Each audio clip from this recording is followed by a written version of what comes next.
PYQ series का video number 35 और आज हमारे पास अगेन एक सब्जेक्टिव क्वेश्चन है जो हमारे यूनिट EMI एंड AC से।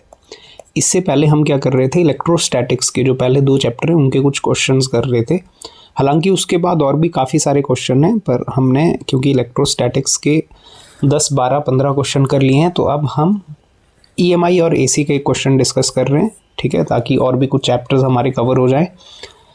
क्वेश्चन हमारा CBSE 2025 में ही आया हुआ है, ठीक है। और क्वेश्चन क्या है, क्वेश्चन नंबर 31 का सेकंड पार्ट है।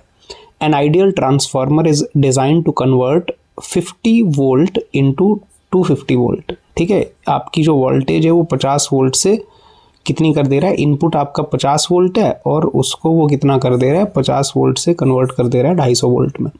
It draws 200 watt power from an AC source whose instantaneous voltage is given by this। instantaneous voltage भी आपको दे के रखा हुआ है। ट्रांसफार्मर कैसा है, आइडियल है। आइडियल ट्रांसफार्मर का मतलब जो इनपुट पावर होगी और जो आउटपुट पावर होगी वो क्या होगी, हमारी सेम होगी।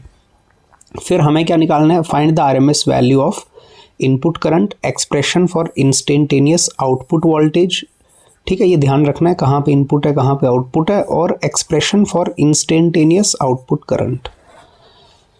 तो हम देखते हैं पहले हमारे पास क्या क्या इन्फॉर्मेशन है, उस हिसाब से सबसे पहले हमारे पास गिवन क्या क्या चीज़ है। एक तो पहली चीज़ हमारे पास जो गिवन है कि ट्रांसफार्मर जो है वो आइडियल है, ठीक है। ट्रांसफार्मर कैसा है, आइडियल ट्रांसफार्मर है।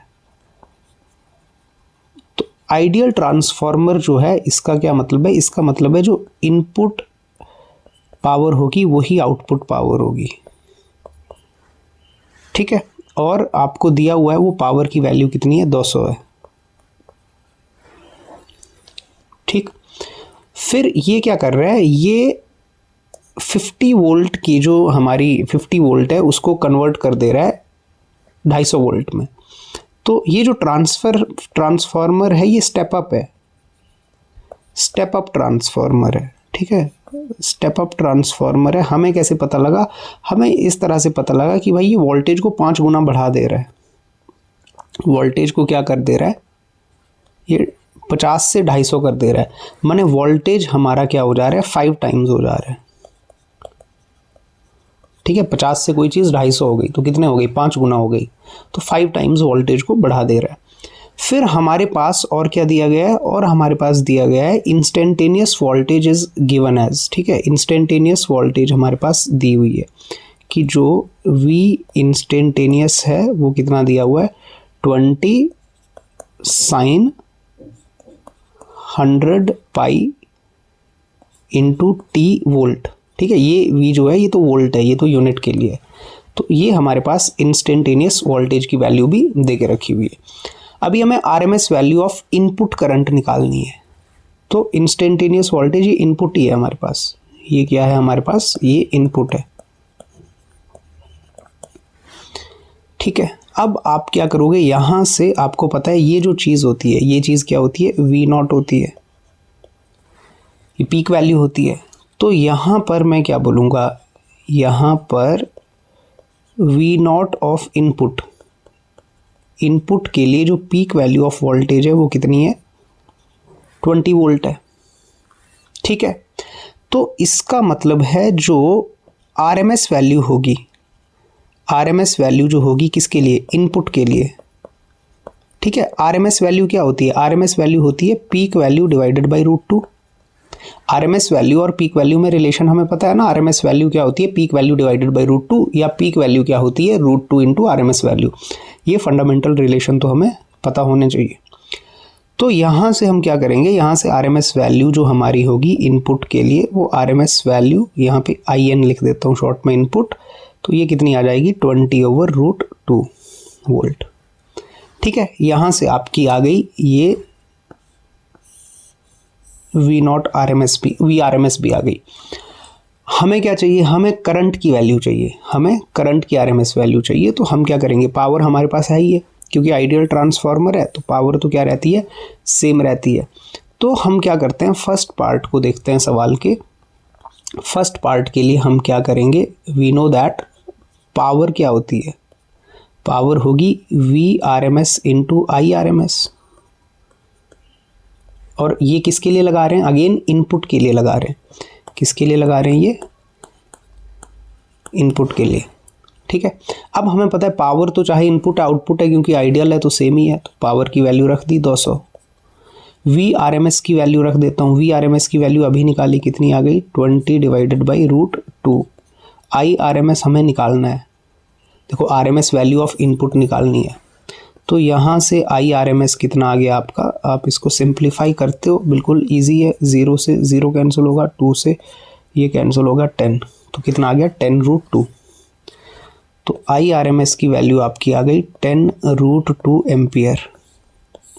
ठीक है, आई होप यहाँ तक हमें पहला पार्ट समझ आया होगा।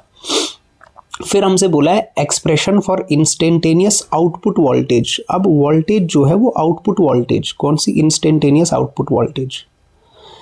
ये जो है ये इंस्टेंटेनियस इनपुट वोल्टेज है, ये हमारा क्या है, ये इनपुट वोल्टेज है। अब हमें आउटपुट वोल्टेज के लिए निकालना है। अच्छा, आउटपुट वोल्टेज में एक चीज़ ही चेंज होगी। आउटपुट वोल्टेज में क्या होगा भाई, आउटपुट में वोल्टेज कितनी हो जा रही है, 5 टाइम्स हो जा रही है। तो जो आउटपुट है उसकी जो पीक वैल्यू है आउटपुट वोल्टेज की, ये आउटपुट और नॉट माने पीक वैल्यू, जो peak value of output voltage होगी वो होगी 5 times peak value of input voltage. ठीक है, क्योंकि वोल्टेज आपकी 5 टाइम्स हो जा रही है, स्टेप अप ट्रांसफार्मर है, तो ये हो जाएगी 5 इंटू इसकी पीक वैल्यू कितनी थी, देखो इनपुट की 20 है ना इनपुट की पीक वैल्यू, तो 20, तो ये आ गया 100। तो आपकी जो पीक वैल्यू आउटपुट की है वो 100 हो गई। तो आप अब क्या लिख सकते हो, इसके लिए आउटपुट के लिए आप इंस्टेंटेनियस वैल्यू लिख सकते हो। इंस्टेंटेनियस वैल्यू किसके लिए है, ये आउटपुट के लिए। ठीक है, ये वाली इनपुट के लिए। तो आउटपुट के लिए आप इंस्टेंटेनियस वैल्यू क्या लिखोगे, पीक वैल्यू, ठीक है, इनटू साइन, बाकी सब तो सेम ही रहेगा, 100 पाई इंटू टी। तो कितनी हो जाएगी ये, 100 साइन 100 पाई इंटू टी। ठीक है, तो ये आपका यहाँ के लिए आउटपुट, किसकी आउटपुट जो है इंस्टेंटेनियस वोल्टेज की वैल्यू हो गई। एक्सप्रेशन किसका पूछा था, expression for instantaneous output voltage. बस हमें क्या करना है, हमें ये ध्यान रखना है कि वोल्टेज जो होनी है वो 5 गुना हो जानी है, तो आपने वोल्टेज को 5 गुना कर दिया। फिर तीसरा हमारा थर्ड पार्ट है। थर्ड पार्ट में हमारे है क्या, expression for instantaneous output current. Instantaneous output current, ठीक है, तो इंस्टेंटेनियस आउटपुट करंट के लिए हम एक्सप्रेशन निकालने की कोशिश करेंगे। अभी तीसरे में हमें निकालना है इंस्टेंटेनियस आउटपुट, हाँ इंस्टेंटेनियस करंट, और कौन सा, आउटपुट। आउटपुट तो ये क्या होगा, peak value of current, peak value of output current, ठीक है, इनटू साइन, ये तो बाकी सेम ही रहेगा, 100 पाई टी। तो हमारा यहाँ पे क्या मकसद है, हमें ये निकालना पड़ेगा। अब ये कैसे निकलेगा, ये निकलेगा हमारा पावर के फॉर्मूले से, इजी फॉर्मूले से। आउटपुट के लिए ये फॉर्मूला लगाएंगे, ठीक है। तो वी नो दैट, ठीक है, वी नो दैट जो भी होगा ये आउटपुट के लिए लगेगा। जैसे यहाँ पर हमने इनपुट के लिए लगाया है, ठीक है, तो पी आउटपुट क्या होगा, वी आर एम एस कौन सी, आउटपुट की, और आई आर एम एस कौन सी, ये भी आउटपुट की, ठीक है। इनपुट आउटपुट ये साथ में इसलिए लिखा जा रहा है ताकि कंफ्यूजन ना हो, वैल्यू इधर के उधर ना हम यूज़ करते हैं, नहीं तो ऐसे लिखने की ज़रूरत तो इतनी है नहीं।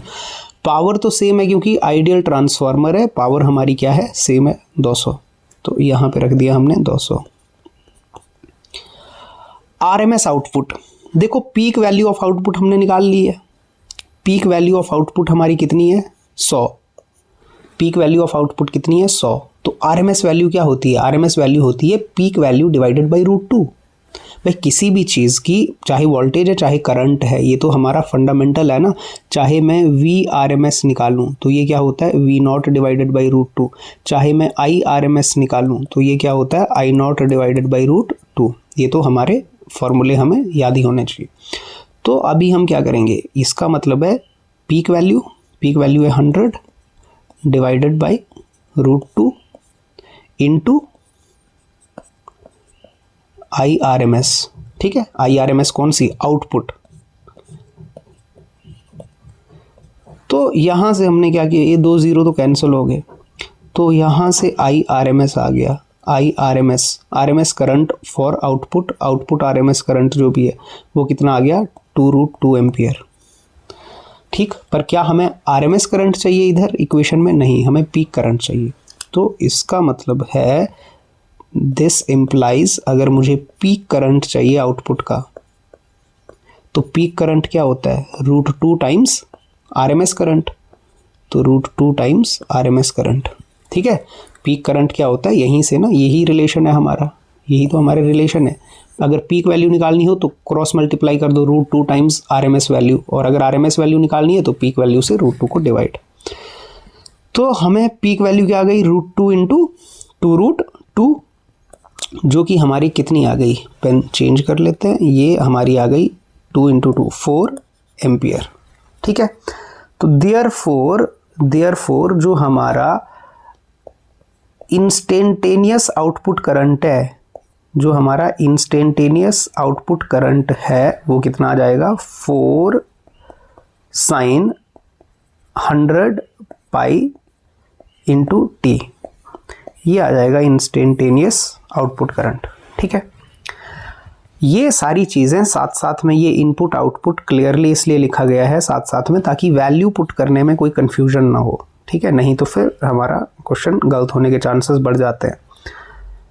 तो ठीक है, ये 3 चीज़ें निकालनी थी सिंपली हमें क्या इसकी रिक्वायरमेंट क्या थी, रिक्वायरमेंट इसकी बस बेसिक यही थी। देखो बेसिक रिक्वायरमेंट क्या थी यहाँ पे, बेसिक रिक्वायरमेंट ये थी कि मुझे ये पता होना चाहिए कि जो RMS वैल्यू होती है वो क्या होती है, पीक वैल्यू डिवाइडेड बाई √2 होती है, चाहे करंट की RMS वैल्यू हो, चाहे वोल्टेज की RMS वैल्यू हो। और दूसरी चीज़ मुझे क्या पता होनी चाहिए, मुझे जो इनका कन्वर्जन है कि कहाँ पे कौन सी वैल्यू, कहाँ पे मुझे इनपुट वाली वैल्यू यूज़ करनी है और कहाँ पे मुझे आउटपुट वाली वैल्यू यूज़ करनी है, वो ध्यान में रखना था क्वेश्चन के हिसाब से।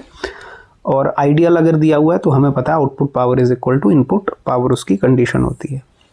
ठीक है, तो ये था हमारा वीडियो नंबर 35। नेक्स्ट वीडियो में मिलेंगे 36 में।